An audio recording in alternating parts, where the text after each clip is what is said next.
My name is Stephen Karate, and this is my overview for Chapter 6 of Christopher Howard's Thinking Like a Political Scientist.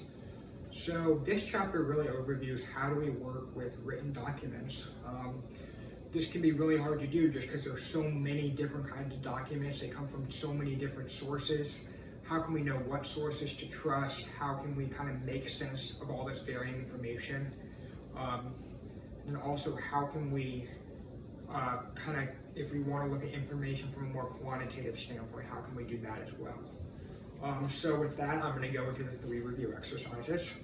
So the first thing I wanted to ask was, why do y'all think that it's important to know when a source was made or when it was created? Because I know one of the things Howard talks about is the importance of currency. We want to have things that are as close to now as possible. And so to kind of give you an idea of my thinking on this, I actually talked about this in a class with one of my professors in professional writing and rhetoric, and APA is really unique in that it puts a big emphasis on date. And this is because you want to look at how research has evolved over time and how it's changed over time. And you can't really do that unless you have a clear understanding of when exactly things were written, when the research was done.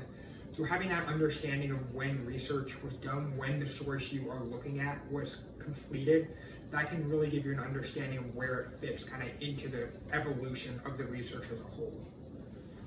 To address the second review exercise, if I wanted to triangulate the evidence, or I wanted to investigate the claim that the American finance industry is inherently racist, has a racist past, continues to be racist, how would I triangulate the evidence on this claim?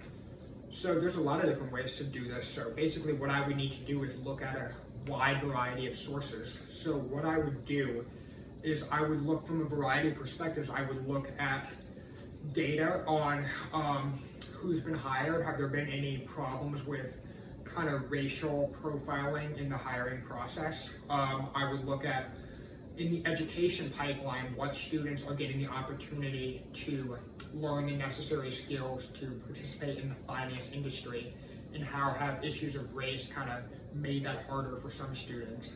I would look at internal documents from companies in the financial sector to see what they have to say on the matter. I think one thing that's really important to consider here is that you have to consider bias and interest. Obviously, a financial company is likely to have an interest in saying they're not racist, so you need to kind of triangulate that claim in itself with evidence from other people who argue that racism has been a problem and continues to be a problem in the financial industry. So really, it's all about finding a variety of different perspectives and seeing how those reinforce each other or contradict each other. And figuring, I think it's really important to look at what voices have the most authority on the matter.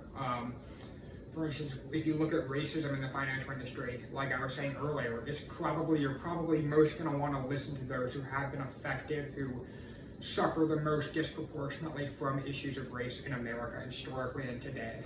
So that's really important to do.